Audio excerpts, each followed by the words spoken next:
Mas Ahmad, yang saat ini berusia 43 tahun dan sudah berkeluarga serta memiliki seorang putri, mengingat dengan jelas masa-masa sulit yang ia alami.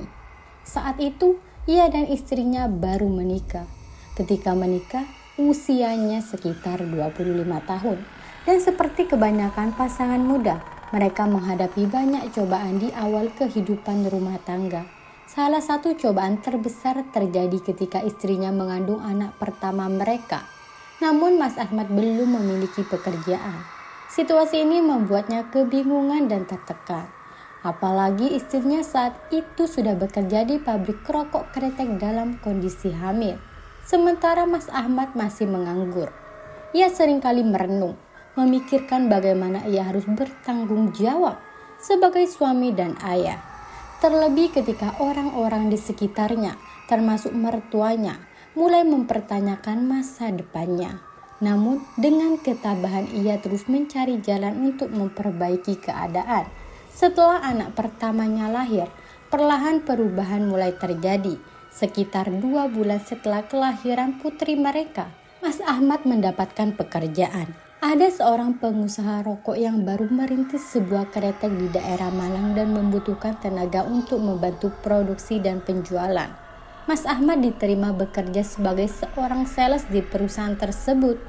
Ia sangat percaya bahwa anak membawa rezeki bagi orang tuanya, dan keyakinan itu terbukti dengan diterimanya dia di pabrik rokok tersebut. Mas Ahmad membantu pengusaha tersebut memulai usahanya dari awal. Produksi rokok ini masih dalam skala kecil, dimulai dari proses peranjangan tembakau hingga penyaduran beberapa jenis tembakau menjadi produk jadi. Setelah 1 tahun, usaha rokok itu perlahan berkembang. Awalnya hanya berupa usaha rumahan, tetapi 2 tahun kemudian, usaha tersebut mendapatkan izin produksi resmi. Ketika perusahaan memutuskan untuk memasarkan produk rokoknya di Kota Blitar, Mas Ahmad merasa kebingungan. Ini adalah pertama kalinya ia harus menghadapi tantangan besar dalam memasarkan produk di wilayah yang baru baginya.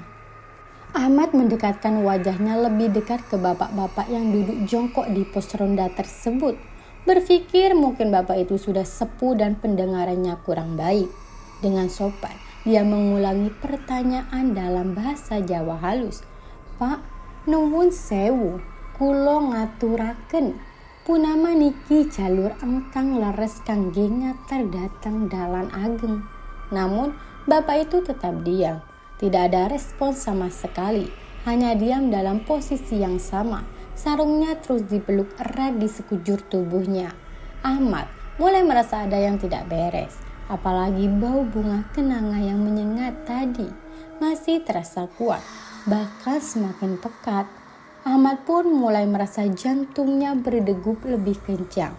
Dia mencoba untuk menenangkan diri dan berpikir mungkin bapak ini hanya sedang tidak ingin diganggu. Dengan hati-hati, Ahmad kembali ke motornya dan bersiap untuk pergi. Namun, ketika dia menoleh kembali ke arah pos ronda, bapak itu sudah tidak ada lagi. Padahal hanya beberapa detik sebelum Ahmad masih melihatnya dengan jelas. Dengan nafas yang mulai berat dan perasaan takut yang menjalar, Ahmad langsung menyalakan motornya. Tanpa berpikir panjang, dia kembali menembus jalanan yang gelap dan penuh bebatuan, berharap bisa segera menemukan jalan raya. Di tengah perjalanan, perasaannya semakin kacau. Seakan-akan ada sesuatu yang terus mengawasinya dari balik pepohonan yang menjulung di sisi-sisi jalan. Setiap kali dia mempercepat laju motornya, bau bunga kenanga itu tidak kunjung hilang. Justru semakin kuat dan membuat bulu kuduknya merinding. Ahmad terus membaca doa dalam hati, berharap agar bisa segera keluar dari tempat yang menyeramkan ini. Tiba-tiba, dari balik kegelapan, Ahmad melihat seberkas cahaya lain dari kejauhan. Cahaya itu tampak seperti lampu rumah warga. Tanpa berpikir panjang, dia langsung mengarahkan motornya ke arah cahaya tersebut. Ketika dia semakin dekat, Ahmad menyadari bahwa itu adalah sebuah rumah tua dengan pintu terbuka. Tidak ada orang di sekitarnya, tapi cahaya lampu temaram itu membuatnya berpikir bahwa mungkin ada seseorang di dalam yang bisa membantunya. Namun saat Ahmad hampir sampai di depan rumah itu, lampu mendadak padam dan seketika suasana menjadi lebih mencekam. Hatinya semakin diliputi rasa takut yang tak tertahankan. Akhirnya, dia memutuskan untuk tidak berhenti dan terus melajukan motornya. Berdoa agar bisa segera keluar dari desa yang seakan tak berujung ini. Tak lama kemudian, Ahmad mulai melihat tanda-tanda kehidupan kembali. Beberapa rumah dengan lampu yang masih menyala mulai muncul di sepanjang jalan. Dan dia pun merasa lega. Perlahan, bau bunga kenanga itu pun menghilang, digantikan oleh udara segar hujan yang mulai reda. Ahmad akhirnya berhasil mencapai jalan raya dan langsung menuju mes tempatnya menginap.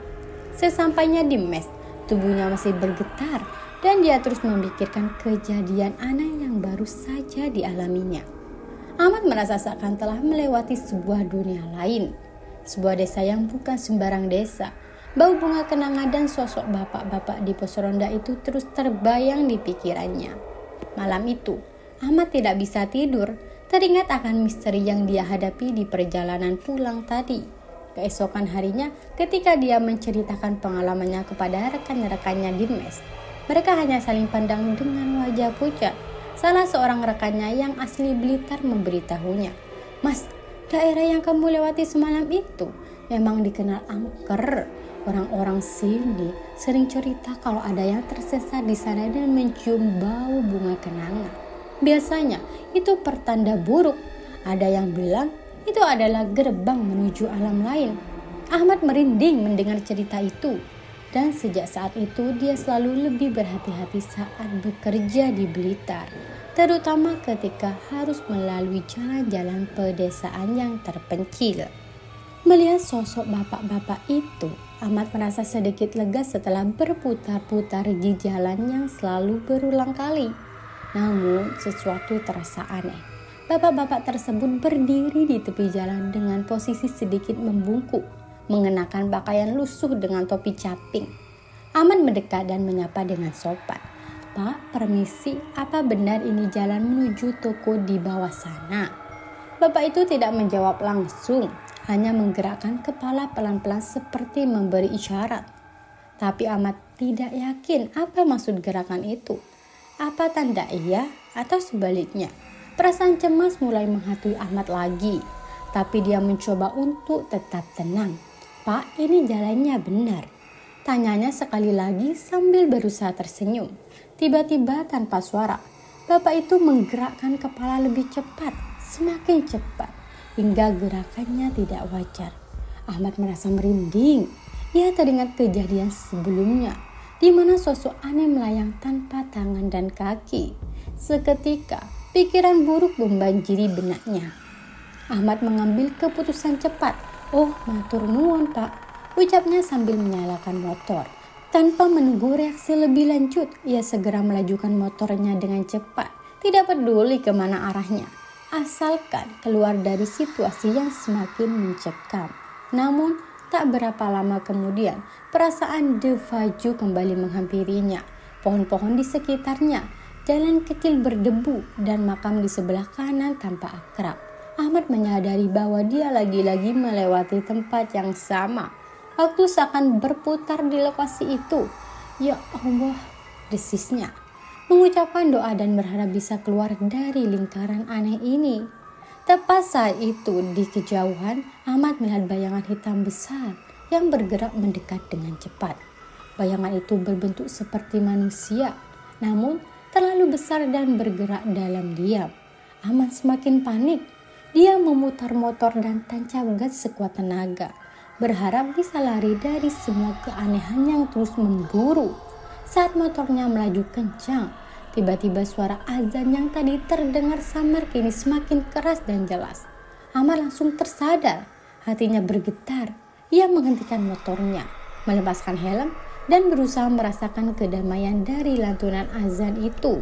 Dengan tekad bulat, dia mendudukkan kepala, menenangkan diri, dan mulai berdoa dengan khusyuk. Entah bagaimana, setelah beberapa menit, ia membuka mata dan melihat bahwa jalan yang ia lalui sebelumnya kini berubah. Pohon-pohon yang menakutkan itu kini telah lebih bersahabat, dan ia bisa melihat jalan raya dari kejauhan. Ahmad terasa lega. ia berusaha keluar dari lingkaran misterius itu. Tanpa berpikir panjang, ia langsung melajukan motornya menuju toko favoritnya, bertekad untuk tidak mengulangi kesalahan yang sama dan akan segera mencari tempat untuk menunaikan sholat Jumat begitu tiba di kota terdekat. Tapi di belakangnya, ia bisa merasakan bayangan hitam besar itu menghilang perlahan, seolah hanya menunggu kesempatan lain untuk kembali menjeratnya. Sepulang dari Malang pada hari Selasa pagi, Ahmad memulai rutinitas seperti biasanya, kembali bekerja sebagai sales di Blitar. Meskipun kejadian aneh beberapa hari yang lalu masih terngiang di pikirannya, dia berusaha mengabaikannya dan fokus pada pekerjaannya.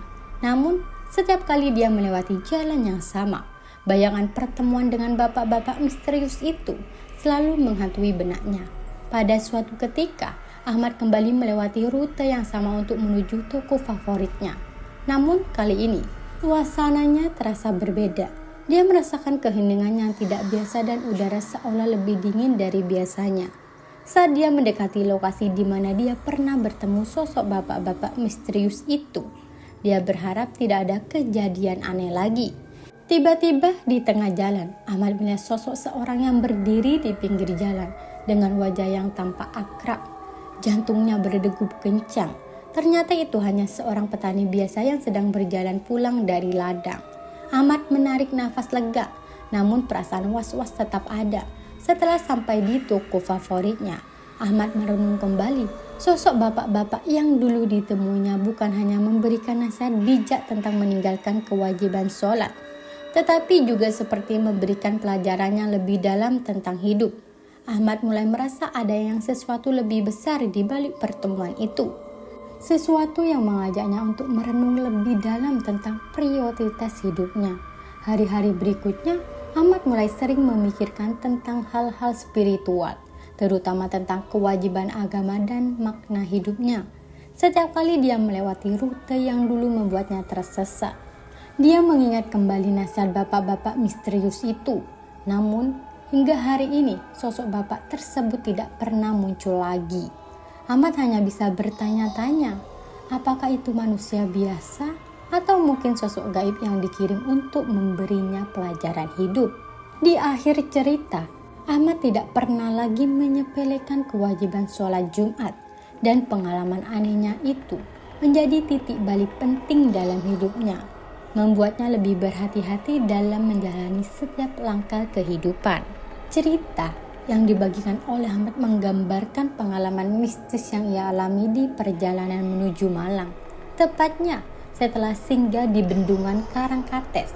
Setelah melanjutkan perjalanan, Ahmad bertemu dengan dua anak kecil yang meminta tumpangan. Ahmad yang merasa iba akhirnya mengizinkan mereka ikut.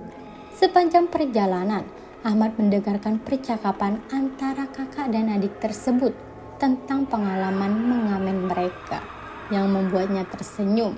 Namun sesampainya di dekat jembatan, hal aneh terjadi. Kedua anak itu meminta Ahmad berhenti sebelum jembatan besar. Setelah mengucapkan terima kasih, mereka berjalan menuju pagar jembatan dan tanpa diduga melompat ke jurang. Ahmad yang kaget segera berlari untuk memastikan. Namun saat melihat ke bawah jembatan, tidak ada tanda-tanda mereka sama sekali.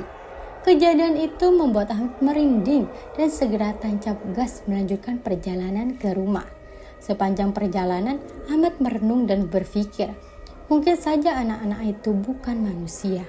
Daerah tersebut memang terkenal dengan berbagai kejadian mistis, termasuk seringnya kecelakaan lalu lintas di sekitar jembatan. Sejak pengalaman ini, Ahmad sering mawas diri dan menyadari bahwa makhluk halus memang ada di sekitar kita. Dan terkadang kita tidak menyadari saat bersentuhan dengan dunia mereka.